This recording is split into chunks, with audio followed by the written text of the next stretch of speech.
Hi there, it's Carl again. Just sharing some thoughts on those acers, Japanese acers that prefer shade or sort of mostly shady conditions. So I think you may have seen this before, but I've constructed a sort of shelter for my trees, mainly because this is a south facing garden. I just needed to create some sort of shade really, and thinking back to when the trees were actually all very small, I didn't have the opportunity to put trees underneath trees, so that was a good way of creating something. So here we've got one called Anarine and one called Baihu, and also a Jordan. And I think it's interesting because they certainly need afternoon shade and do well in shade.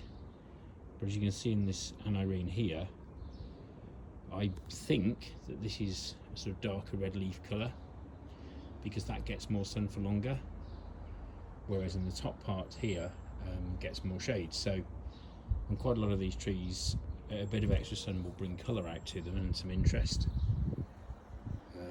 So these ones are kind of a halfway house, I think. Yeah, I wouldn't leave them in full sun all day.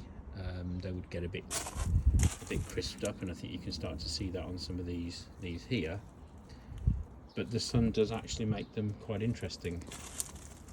So just moving on to Jordan, it's quite remarkable how the variation in colour from the ones that get the most sun at the top, with very, very pale, almost white leaves, through to yellows and through to some leaves at the bottom. So having sort of semi-shade or whatever might work. I think on these ones it's sort of keep an eye out, because at this stage in the day the sun is now reaching about 60 degrees overhead, so it's as high as it'll ever be, because as we head towards I'm in the UK, as we head towards the middle part of the year, that's as high as it gets. So of course the shade protected from the morning sun is there, but these get afternoon sun. But say those are sort of the intermediary ones. What we have here is Oridano Nishi, which has recovered remarkably last year. Here's a tree that I quite mistakenly left in too much sun last year, sort of dried out.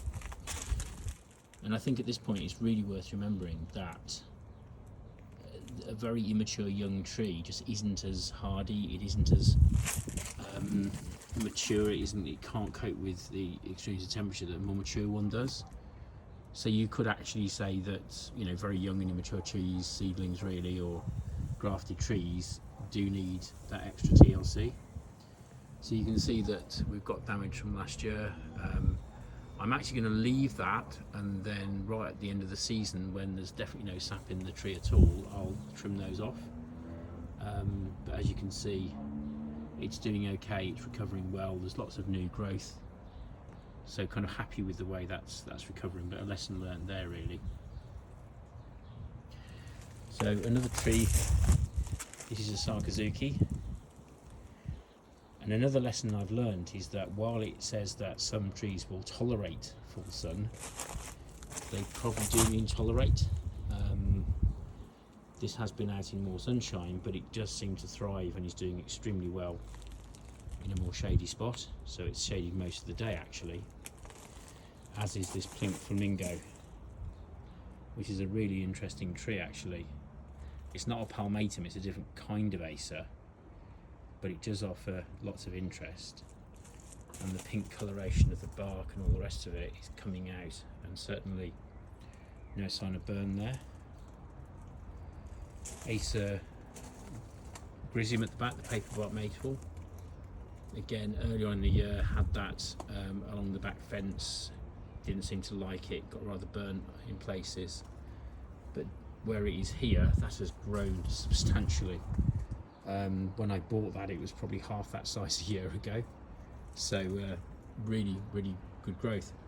Also worth mentioning as a tip that actually the growth rate of these plants is very much attached to where they are. If they're happy, if they're in a good location, that's going to thrive, and these trees are going to grow really rapidly.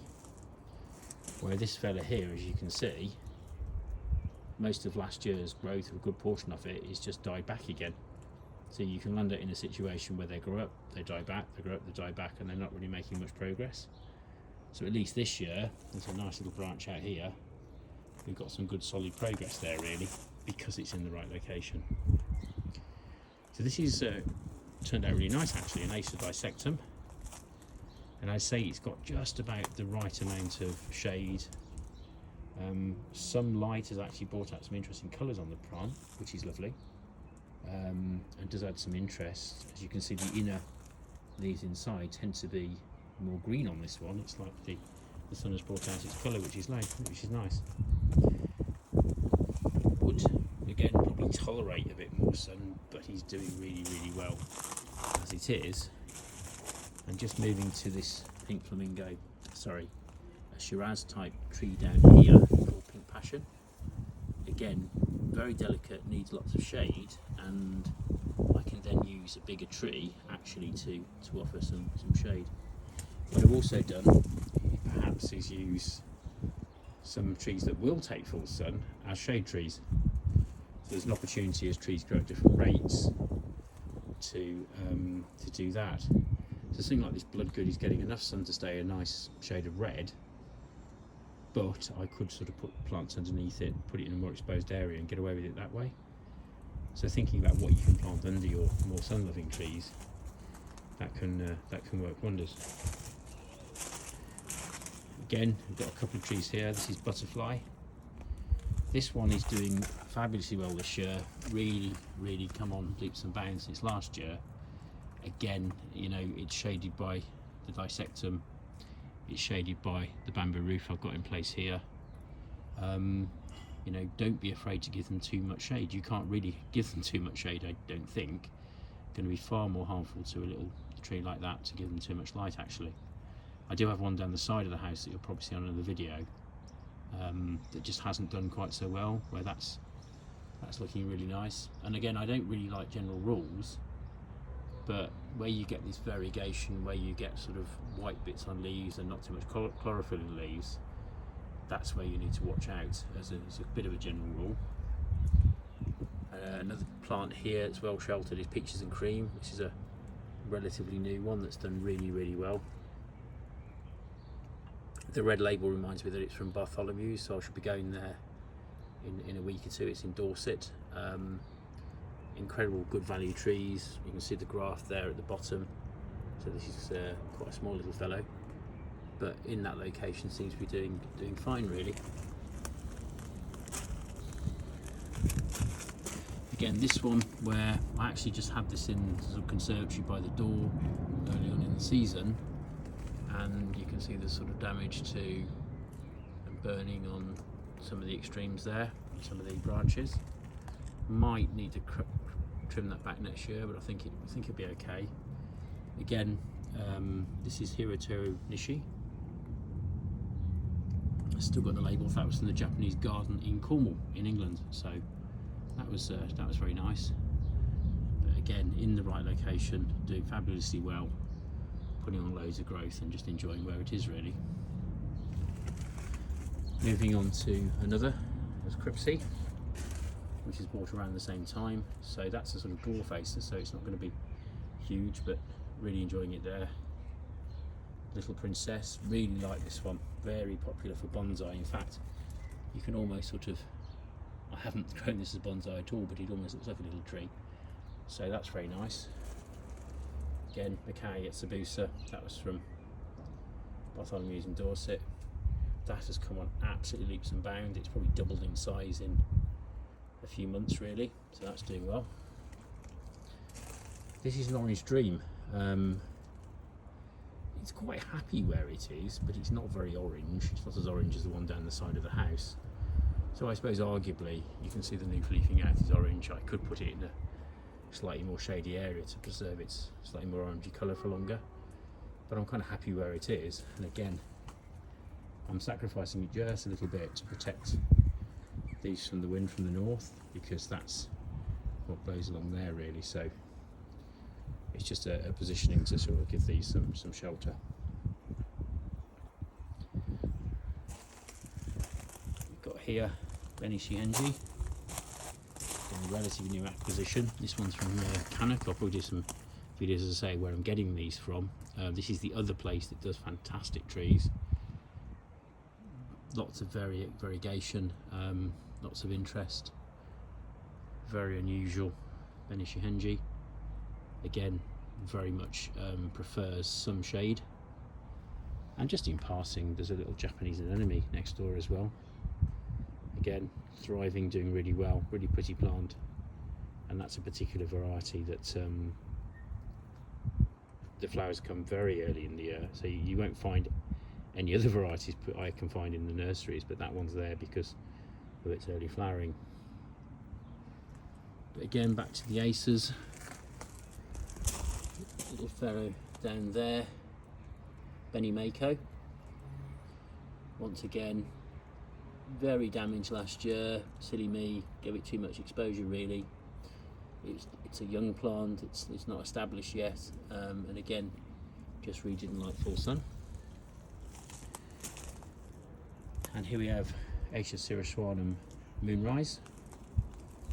Again, no sign of burn, no sign of damage. You're getting some nice colours in the leaves, so it seems to be pretty happy here. Just see at the back there, actually I've noticed some damage, but I said in a previous video that actually is probably more to do with wind than it is to do with sun, because as you can see, that's a more sheltered place in the front even really, but that's catching the wind more, as you can see here, which is drying it out a little bit.